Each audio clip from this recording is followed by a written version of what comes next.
Welcome to Massive Beers. My name is Matt. We do the beer stuff here. A brewery I haven't done anything from in quite some time. Interboro. Interboro Brewing. It's spirited in ales, not just ales. This is their Lifted.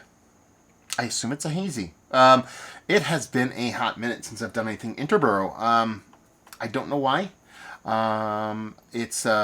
They are not super far away from me. They're in Brooklyn, New York. I'm in North Jersey. And I used to find their stuff semi-ragged, but honestly, I'm not going to lie. I just haven't really seen them, so I haven't thought about them. I know that's kind of a harsh way to put it, but I saw this 4-pack on a shelf, and I was like, good God, I would like to drink this, so I picked it up. I know the brewery is in some kind of flux. That might be why distribution is a little bit different. They announced, I think actually by now, they have closed their operations in Brooklyn, so the address on this is probably not valid. But they didn't say anything about going away, so, and they're still shipping beers, so I assume they're doing their production of a different facility. I don't know.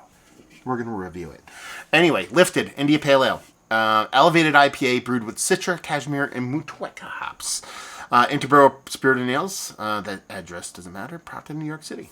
6% alcohol by volume. Done and done. I really do like this label design. It reminds me of like a record album. Like electronic music, maybe 90s vibes to it, something along those lines. So there's something about it I really do dig. So let's give this a pour and see where we're at. I've dug Interboro stuff for quite some time, but it's like weird, like I kind of alluded to. I just haven't thought of them because I haven't seen them. So it's like when I saw it, I was like, oh shit, Interboro. It's been a while. Label design, I really do like it as someone who lives in the design world. I dig it. As far as the beer goes, that looks all a part of what you'd expect from a hazy IPA. It's got a decent haze to it. It's not this butternut squash soupy kind of super dense, stick your finger and fork in it and stick straight up kind of density to it, but it has this nice soft haze to it, a little particulate floating around, a big soft pillowy white as white could be head. We're off to a good start. Let's get a nose. Oranges. And I know that's just so, like, no shit, Sherlock. It's a hazy IPA.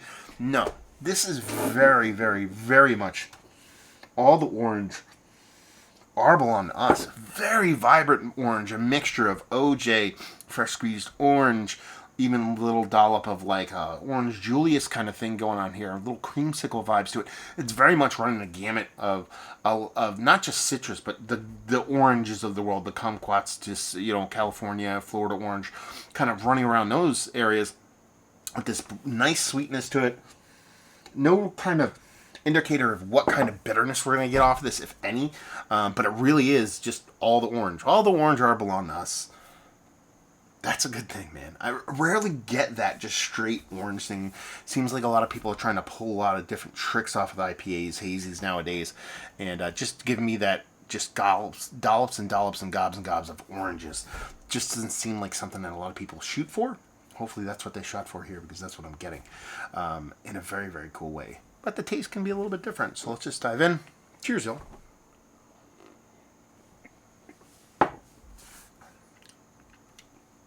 I mean, that's delicious. That's old school, new school hazy delicious. Not even like, I know when I say that it's like a weird thing, because there's the old school, new school, which is, Hattie Fiddle, those kind of beers. Then there's like that next series, the next wave of old school, new school. And it has that kind of juiciness vibe to it. That orange, boisterous orangeness to it. But there is a bittering to it, so I appreciate that. It's got a nice mouthfeel. It's not going to be confused with anything that's kind of thin by any stretch of imagination, but in today's standards, some people might call it that. The bittering here comes off a little bit ranky, maybe a little bit scalliony, not full-on garlic oniony, but there's something about it here. Maybe that's the DNA, that southern hemisphere, that Motueka coming out. And then it is just this kind of tour de force of multiple levels of orange, just one after another, just bang, bang, bang, bang, bang, in a very, very fun way. Super old school DNA to this, but in a very new school fashion. The way the hops are kind of showing themselves and the way the fruitiness is kind of coming off, it's definitely leaning into a heavy influence of new school, but the way the beer is made and how it drinks is very, very ultra classic. In the new school sense, and that's what I was trying to allude to with that new school, old school, and then it has that, just there's a tightness and a cleanliness to it. There's a kind of like precision to it that just has this kind of just for the lack of a better term, just this well-madeness. Let's go with that as far as terms go. With that new school dollop of hopping on it, I dig this. I dig quite a bit, and honestly, I remember now why I dig on the Interboro so much. Is that I think they've always made like new school influenced stuff, but in with a old school sensibility, and that's where this kind of rings true in a very tasty way. There's really, I mean, outside of just gobs and dobs and whatever words I'm going to mess up now of orange. That little bit of bittering and that super drinkability, it's not ultra complex. We're not talking about a multi-layered, multifaceted hazy here. Not that a ton of them are like that, but it just gives you straight goodness in a very, very fun way.